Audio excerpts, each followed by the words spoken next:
Bonjour, bonsoir à tous et à toutes. J'espère que vous allez bien. Je suis content de vous retrouver pour un nouveau direct. On va parler aujourd'hui ou ce soir de la marche, des bienfaits de la marche sur la santé, mais on va aussi parler de la marche nordique. Donc, on parle de la marche aujourd'hui et vous le savez, c'est un sujet qui me passionne. J'ai écrit un livre sur la marche, Lève-toi et marche, le remède miracle existe et il est gratuit. Et je vous montre aussi le livre Va prendre l'air parce qu'on va parler aussi de respiration durant le direct et parler de marche, ben, inévitablement, c'est aussi parler de respiration. Et aujourd'hui, on a la chance d'avoir deux experts de la marche nordique et de la marche afghane et je vous les présente. Je vous présente Michel Desgagnés et Marilyn Etier. Bonjour Michel et Bonjour. Marilyn, vous allez bien? Bonjour. Bonjour Denis.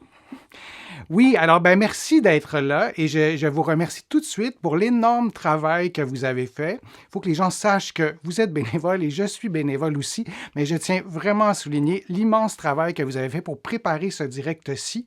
Rapidement, qu'est-ce que la marche nordique? On pourra élaborer davantage, mais rapidement, c'est une marche qui se fait avec des bâtons, un peu à l'image du ski de fond ou du ski de randonnée. Euh, Marcher avec des bâtons en montagne pour grimper une montagne, c'est pas ça la marche nordique, c'est une technique, comme le ski de randonnée ou le ski de fond est une technique. Donc, ce qu'il faut se souvenir pour l'instant, c'est qu'on utilise des bâtons de façon très précise et c'est ce qu'est, de façon résumée, en fait, la marche nordique. Est-ce que ça a été étudié par la science, les bienfaits de la marche nordique? Et la réponse, c'est oui. Il y a plusieurs études qui ont été faites. Il y a des études qui ont été faites chez des populations qui sont atteintes d'un problème de santé et aussi dans la population en général. Et je vais vous en présenter quelques-unes. Je ne vais pas vous donner tous les détails méthodologiques de ces recherches-là, mais je vais vous parler des résultats, en fait, de ces recherches-là. Et il y a une étude qui a été faite, et ce sont exclusivement des études récentes. Vous pouvez aller voir dès maintenant dans la description du direct, les références sont là, il y en a plusieurs. Et donc, il y a une étude qui a été réalisée au Japon sur des femmes âgées de 70 ans et plus et à qui on demandait de pratiquer la marche nordique.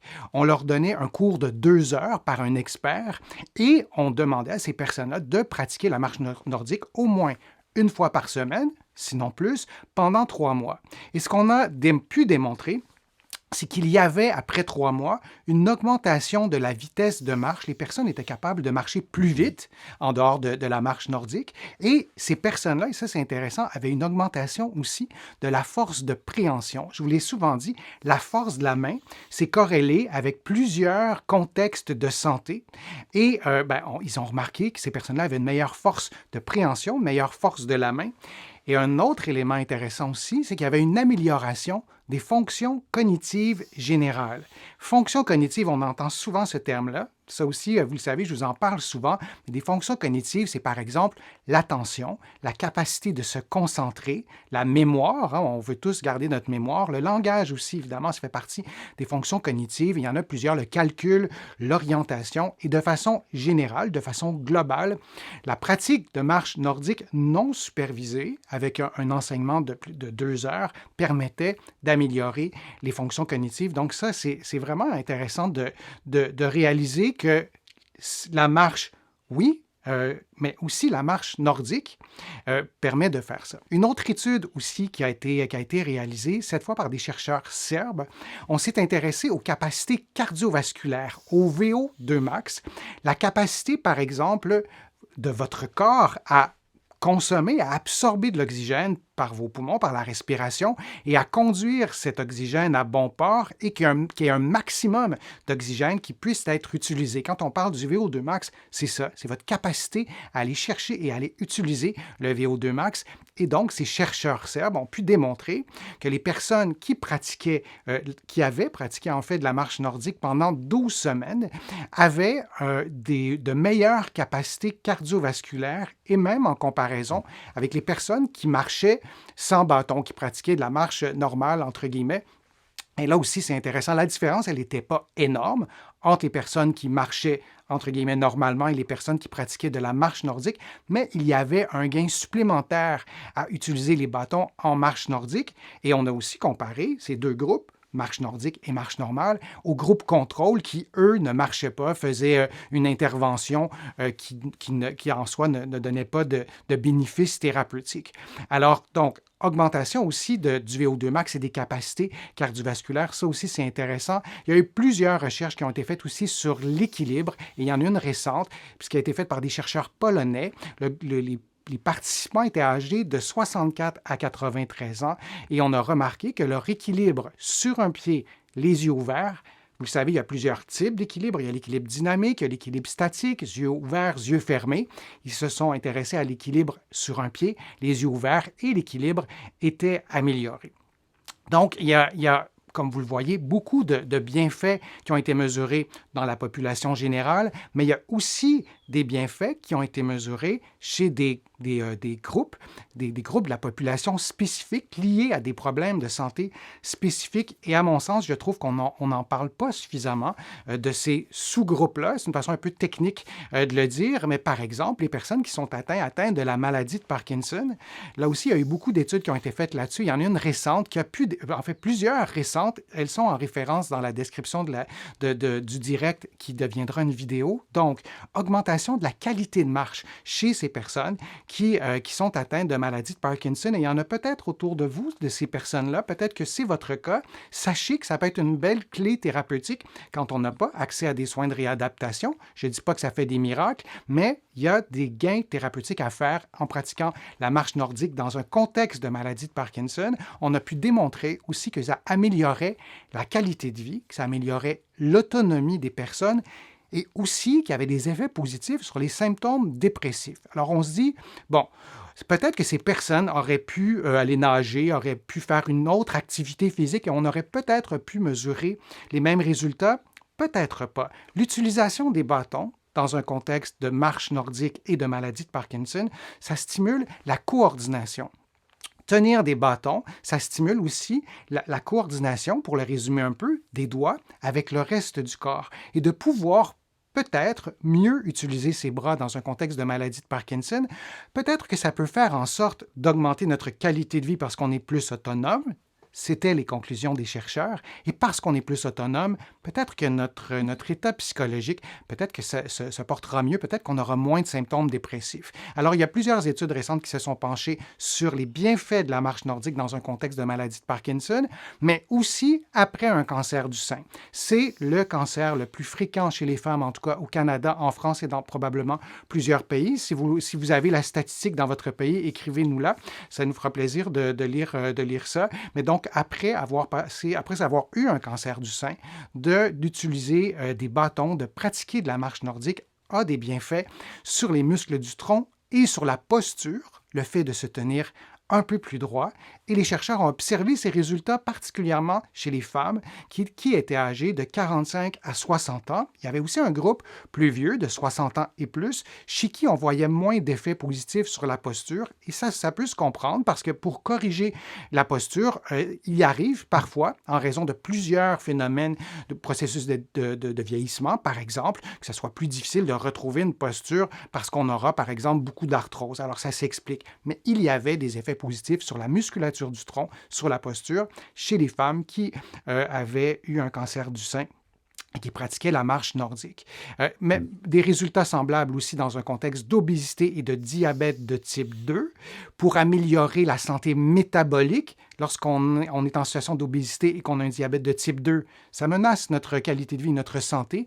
Pratiquer la marche nordique avait des bienfaits. Et je vous donne deux autres études, des chercheurs slovaques qui ont démontré que la marche nordique avait des bienfaits aussi pour la santé des vaisseaux sanguins, l'athérosclérose, ce problème de santé très, très fréquent qui se caractérise par la formation de plaques sur les parois des vaisseaux sanguins et qui notamment peut augmenter la tension artérielle. Et là, les chercheurs nous donnent non pas des directives, c'est un mauvais mot, mais des paramètres précis. On fait leur protocole de recherche. Donc, les participants pratiquaient 40 minutes de marche nordique 4 fois par semaine. Et c'est logique parce que pour avoir des bienfaits cardiovasculaires en général, on veut avoir une fréquence minimale de 3 fois par semaine, idéalement de 4 fois par semaine. Et la dernière étude, je vous ai dit qu'il y en avait une autre, et elle a été réalisée chez des femmes, non pas de 60 ans et plus ou de 50 ans et plus, mais d'environ 21 ans. Et on a voulu voir si le fait de pratiquer de la marche nordique avait des bienfaits sur la santé osseuse. Toutes les études précédentes ont été réalisées chez des gens qui étaient âgés en général de plus de 45 ans. Moi, ça me choque un peu parce que ce serait peut-être intéressant aussi de faire des études pour la population en général. Et là, on en a une, on n'en a pas beaucoup, mais là, on en a une chez des jeunes femmes de plus ou moins 20 ans pour arrondir un peu. Et on a pu observer que la qualité de l'os, du radius, de l'os du bras près du poignet, donc la qualité de l'os, elle était supérieure. Et on se souvient que pour préserver notre santé osseuse, la meilleure stratégie thérapeutique, c'est de bouger le plus jeune possible parce que l'os est un réservoir qui se construit durant les premières décennies de la vie, le réservoir, et ensuite le réservoir se remplit. Et donc, si on bouge davantage lorsqu'on a moins de 25 ans, par exemple, bien, on est en train de construire notre réservoir. Alors, s'il y a des plus jeunes qui sont avec nous, n'oubliez pas que votre santé osseuse, c'est maintenant qu'il faut en profiter. Si vous avez des jeunes autour de vous aussi, c'est intéressant de les sensibiliser. Ce n'est pas toujours simple de les convaincre, mais au moins de les sensibiliser. Et donc, on s'est rendu compte que la santé osseuse du radius, de l'os du bras, se portait mieux. Et ça s'explique, et les chercheurs l'expliquent aussi, par les bâtons, parce qu'il y a une certaine vibration, des impacts qui apportent des bienfaits, ce pas des impacts dangereux sur le radius, et l'activité musculaire et ces impacts, ensemble, combinés, ont de toute évidence participé à la santé osseuse des radius, en fait, de ces participantes-là. Alors, ce sont des bienfaits qui sont, pour moi, assez spectaculaires. On n'oublie pas que la marche elle-même apporte des bienfaits, marcher normalement, sans parler de marche nordique, mais il y a un avantage dans plusieurs contextes d'utiliser les bâtons et de pratiquer de la marche nordique. Il faut aussi ne pas perdre de vue que plusieurs de ces études sont faites sur des petites populations, des petits groupes. Il y a plusieurs de ces études qui n'ont pas vérifié, par exemple, les effets à long terme. Si on marche pendant 3 mois, marche nordique, et on revérifie les résultats 1 an plus tard alors qu'on a arrêté de marcher, est-ce qu'on aura eu des gains? Ça reste à vérifier, mais c'est toujours comme ça avec les études. On ne peut pas tout étudier, tout vérifier du premier coup, mais on a quand même des effets vraiment très, très intéressant de la marche nordique, et c'est intéressant de se familiariser avec la marche nordique, peut-être aussi d'avoir une certaine formation ou de s'informer à tout le moins, à savoir cette technique, comment on la pratique. Mais moi, je vous encourage vraiment à chercher un petit peu plus et peut-être aller vous chercher une paire de bâtons de marche nordique et peut-être de vous y mettre.